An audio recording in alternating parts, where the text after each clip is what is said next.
Y vamos a pasar a otro tema. El Congreso de la Ciudad de México aprobó la Ley de Derecho a la Desconexión Laboral, que protege a los trabajadores de llamadas, mensajes y tareas fuera de su horario.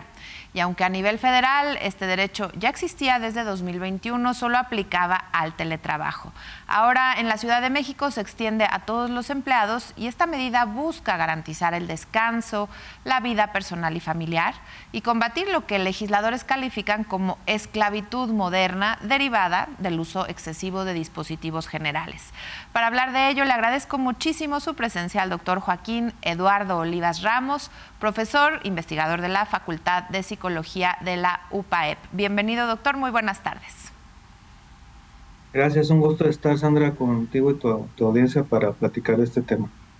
Exactamente, es importante analizarlo y entender qué cambios concretos traerá esta ley para los trabajadores de la Ciudad de México en comparación con lo que ya existía a nivel federal. Bueno, sí, lo que ya existía desde el 2021 era una desconexión la ley de desconexión para trabajadores a distancia, digamos, teletrabajo, la cual pues nos decía que no había, pues no hay una obligación del trabajador para poder tener que contestar mensajes, correos electrónicos o cualquier otro tipo de comunicación eh, dentro de lo que es fuera del horario de trabajo. Esto se tuvo que hacer a raíz de la pandemia porque en la pandemia pues se desdibujaron todos los límites laborales, ¿no? Ahora lo que yo entiendo con esta nueva ley es que, bueno, pues aplica a un sector más amplio de los trabajadores y pues también hay una obligación de no tener que contestar y tener derecho a la desconexión laboral, lo cual permite pues una recuperación emocional que es necesaria para la productividad y a la larga pues es un beneficio para las empresas. Claro, es un beneficio para todos, pero doctor, desde su especialidad, pues también hablando de beneficios, ¿cuáles serían, digamos, los sociales o de salud que se esperan que con la implementación de esta medida? Porque, bueno, para responder los beneficios tendríamos que también analizar o entender qué está pasando con las personas que no somos capaces de desconectarnos, es decir, qué daño o sintomatología se puede presentar. Sí, pues se dice que la hiperconectividad prolongada genera ansiedad, insomnio, depresión, entre otras afecciones como burnout también, el burnout es una hiperconexión al trabajo, es la incapacidad pues, precisamente de ver otras áreas de la vida, como pues temas mm, de esparcimiento, de ejercicio, hobbies, o estar en momentos con la familia. Entonces, uno de los principales problemas es este, ¿no?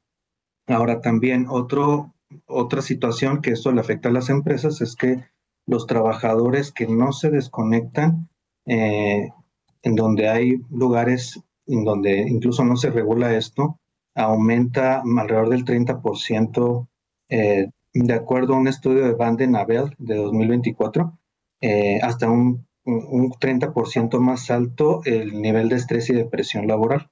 Entonces, pues si no se hace esto, a la larga la persona lo que empieza es a cometer más errores, a sentirse más cansado, a ser menos eficiente y a la larga a contribuir al ausentismo y a la rotación, que se dice que a nivel mundial se pierden alrededor de $1 billón en productividad, de acuerdo a la OMS. Entonces, bueno, también hay un cálculo de 12,000 millones de días laborales en los cuales se incluyen tanto el presentismo como la ausencia por temas de depresión, ansiedad o algún tema de salud mental. Entonces, sumado todo eso de todos los países en el mundo, es una cifra muy alta de pérdida de días laborales. Sin duda, y es que estas cifras que nos comparte, pues sí llaman mucho la atención porque pensamos que estar todo el tiempo conectado se va a reflejar en mejores resultados en el trabajo y no siempre es así. Claro, y también si eso le sumas la cultura laboral que existe en muchos lados, que es pues el exigir que el ponerse la camiseta, el echarle ganas. Muchas personas, además de esto, pues se quedan más horas sin que se les pague necesariamente como horas extra, ¿no? Porque pues es el temor pues a ser despedido, a tener alguna repercusión y pues estar constantemente en una posición desigual de poder, ¿no? El trabajador realmente pues a veces no le queda de otra, ¿no? Más que pues si le pide el patrón quedarse, pues se queda aunque pues no se le retribuya, ¿no? Pero como nos dice, doctor, qué importante es saber poner límites y sobre todo priorizar nuestra salud. En este sentido, le pregunto si conoce esta información sobre cómo se puede vigilar o a futuro cómo se vigilará y se sancionará a las empresas que sigan contactando a sus empleados fuera del horario laboral. Y aquí pues habría que puntualizar también el tipo de empleo, ¿no?, de cada uno. Pues una manera en la que el gobierno ha hecho un esfuerzo es la implementación de la norma 035, en la cual la cual mide efectivamente los riesgos psicosociales de trabajo, y uno de ellos es la sobresaturación de trabajo y la mala distribución del trabajo. En muchas ocasiones las empresas pues no organizan bien el trabajo y esto pues tiene una repercusión. Entonces, pues una de las maneras es preguntar si la empresa ya está en esta norma, porque esta norma es la que vigila, digamos, este tipo de situaciones. Otra, pues también es a nivel personal, pues sí tratar de poner límites, no contestar, a veces es un riesgo, pero a veces es también educar un poco a los jefes, porque a veces el mismo trabajador es el que da pie, ¿no? Para decir, bueno, pues sí, estoy disponible 24/7, aunque en los contratos ni siquiera exista eso, pero cuando el trabajador pues, también empieza a ponerse límites, porque luego hay una especie de rumiación también de ansiedad, de quedarse pensando en temas del trabajo como ciclados, y entonces con tal de no equivocarse o el miedo al fracaso, o el miedo a ser regañados, pues mejor se asegura, ¿no? Entonces aprender a ponerse límites uno mismo es como pues, aprender a desconectar, a hacer otras cosas que no tengan que ver con el trabajo, hacer excursiones en familia, salir, o sea, de alguna manera no estar disponible también depende de uno, ¿no? Porque si todo el día estamos nosotros checando el celular, el WhatsApp, pues también nosotros mismos no lo hacemos. Entonces, tanto a nivel personal como a nivel legal, esas son las opciones que yo vería.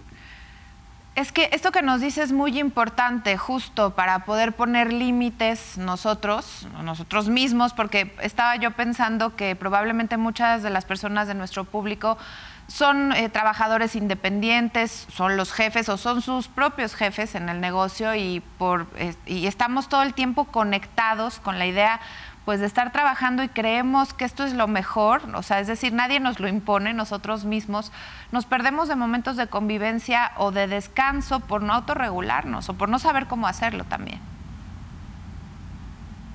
Así es. Sí, tendemos a dejar de ver esas otras áreas y eso pues lo que provoca es un desequilibrio en el cual pues el trabajo comienza a tomar un peso muy grande que en realidad pues no debería tener. Es muy importante, no digo, ninguna vez digo que no es importante, pero sí, luego se empieza a comer a otras áreas de la vida. Entonces, de ahí viene el síndrome de ansiedad crónica y después de burnout. Claro.